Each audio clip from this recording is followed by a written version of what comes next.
Yep, that makes sense. That makes complete sense. Because I accidentally pulled an extra one. So let's put it in the center. If I have to pull clarifiers, I will.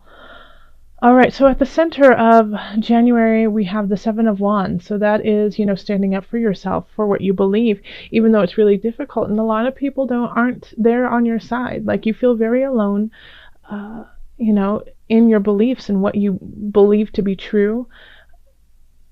And it's worth fighting for, though. It's worth fighting for, because in a way, if you don't fight for it, you won't find your happiness. You won't find your celebration. So you're standing up for yourself. You're standing up for what you need to do, even though people don't get it. People don't get why you're doing what you do. But you're doing it with passion. You're doing it with vigor, and you're doing it with a clear conscience and a clear heart. And you know that without doing this, if you don't do this, you won't get to where you want to be. So January will be, challenging in that regard of, standing up for yourself. But, the thing is what you want to stand up for. And that's huge. You're not just going, well, I don't know if should I not, should I just back down? You are very clear, and you're like, no, this is worth it to me, and this is important, and I'm going to fight for it, because this is my joy, and this will be my future joy, and I'm not going to let anyone take it away. So that's really powerful. In the love area, we do have King of Swords, King of Discs, and then the High Priestess reversed. So this is an interesting spread, and I'm actually going to pull a clarifier card, because I'm just looking at it and I'm like, all right. So we have one air sign, one earth sign, and then we have the High Priestess, which is Cancer. Because it's the High Priestess is the moon.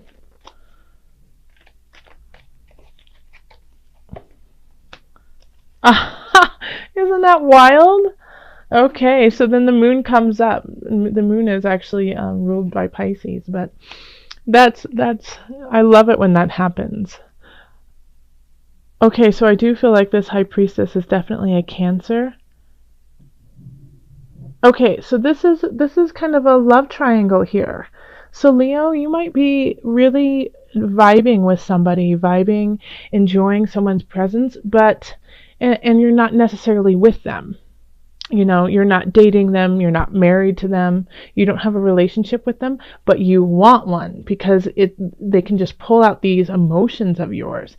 And it's kind of confusing to you, because it's one moment you feel really connected, and then the next moment you're kind of like stepping back going, hey, what just happened? How did I end up here? Where am I? But this is a feeling of people wanting to get to this High Priestess, that she or he is the center, and you want to know more about them. You're intrigued by them and drawn to them, but so are other people, and there's somebody else who's also intrigued, and so it's going to be kind of like this love triangle, in a way of like, who's going to get to the High Priestess. Now the High Priestess is in reverse, so I think she's kind of she or he is not aware that you're interested, or the other person's interested. She's kind of working through her own stuff, and she's also kind of going into this emotional web of life, the tides going in and out, but she and that's taking a lot of her time. I keep saying she, and the only reason why is because it's a High Priestess, but it can be a male. And so she just is in like a complete different world than the swords and the disc. And I'm drawn, Taurus. I mean, actually, Taurus, I'm sorry, I was thinking of Aries for a minute, but this is a Taurus reading. And the Taurus, this is you, King of Discs. That is absolutely you. That's an earth sign. So, I think there's somebody who is out there, the King of Swords, who is air sign. So that's Libra. Let me see Aquarius, Gemini. And so you're going to have to, step up your game, because somebody else is interested.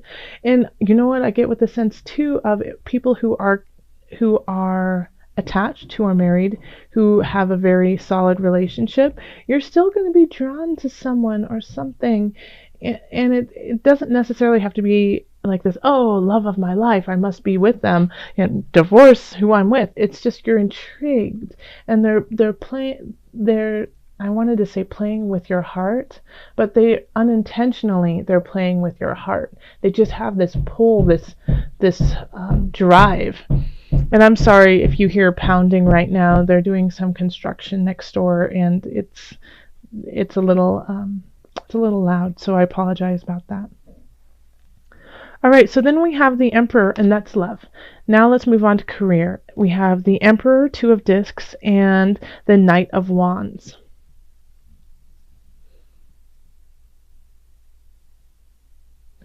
Okay, so you could be changing locations of job, and it could kind of put things out of equilibrium.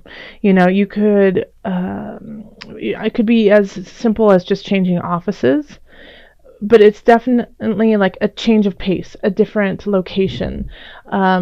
Like your surrounding, your environment will be somewhat different right now.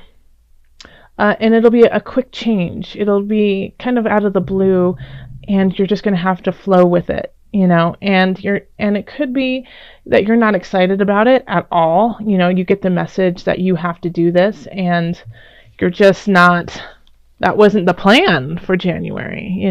This is the Knight of Wands reversed, and then we have the Emperor and Two of Pentacles.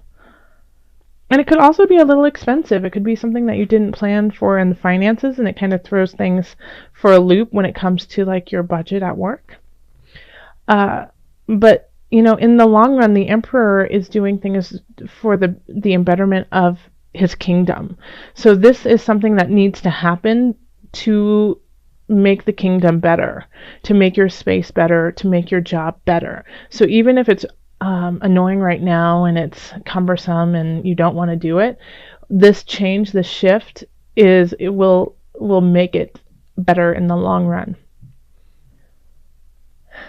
In finances, we have the Page of Swords, Two of Swords reversed, and then the Unconscious reversed. Something is going on financially that you are unaware of.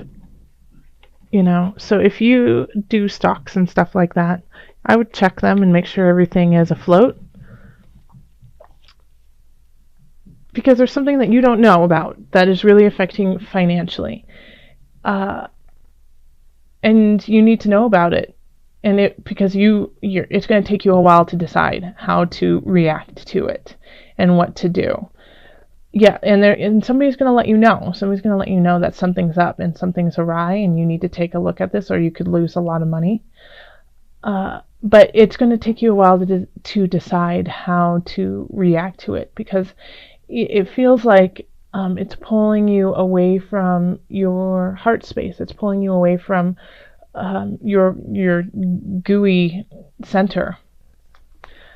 So financially, and we have a lot of swords here. We have two swords, and then we have a major arcana. So this is kind of faded. This is big energy. You don't really have a choice of it happening. It will happen, and the only thing that you have the choice about is how to react to it.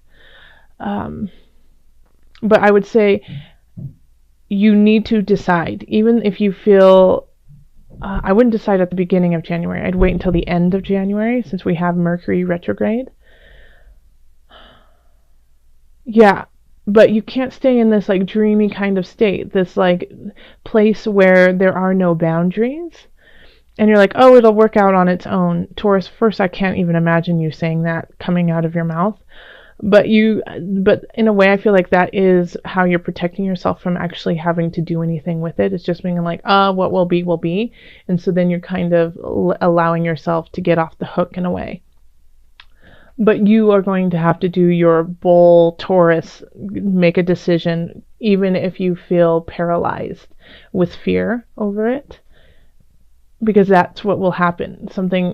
You will manifest that the more negative if you just do nothing. So make sure that you do something by the end of January over this financial situation.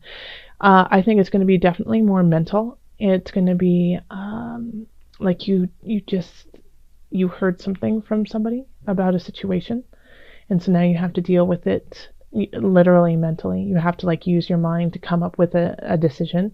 You can't just like click something on the computer, send some money, and that's it. You have to actually strategize about how to solve this problem. And then in health, we have transformation reversed, wheel of fortune upright, and then the empress reversed. So you need to change something up in your body, in your health regime. It's just not working anymore. You know, it's really flows with some of the things that are going on. Because we have the Wheel of Fortune, which is a positive card no matter what in my readings. It's expansion. It's taking the good and going forth, with it and making it bigger. However, the Wheel of Fortune can also be taking negative aspects and expanding them too. But the wheel always turns. So that's the beauty, is that even if you are in like this space where it doesn't feel healthy, it doesn't feel good, the wheel will change. The wheel will always change, and it's up to you to change it in your favor. But you definitely need to shift up your regime. Like, what you're doing is not working anymore. So if you're like always running 2 miles and then you lift weights for 10 minutes and then you drink your smoothie, which is great, it's awesome, but your body is now used to it and it's not doing anything for it. If you always meditate, in the morning, and then you have orange juice, and then you do a little bit of yoga, it's all of those things are fabulous things to do, but you're making it monotonous, and so you're not gaining any extra thing from it because you're just doing it off of muscle memory. So I would suggest shifting it up a little bit, doing something new, surprising your body, surprising your muscles, surprising them in a way that, so they don't expect it. Like, you're like, all of a sudden, instead of doing yoga, you go do like, Tai Chi, or, take a dance class, or do a hardcore cardio something or rather. Just change it up. It's time to shift it because things are getting really stagnant, and it's turning into like your body is just rejecting what you're doing now, and your mind is, and your spirit is. They're like, we do this all the time. We're strong enough at that level. You need to push us. So push yourself, Taurus. Okay. Onward.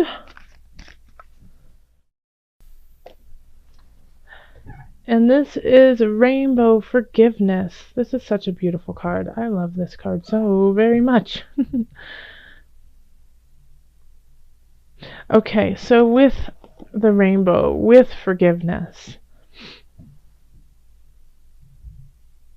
Okay, yeah, so, it's like there's nothing overarching that's like somebody's trying to do something bad to you.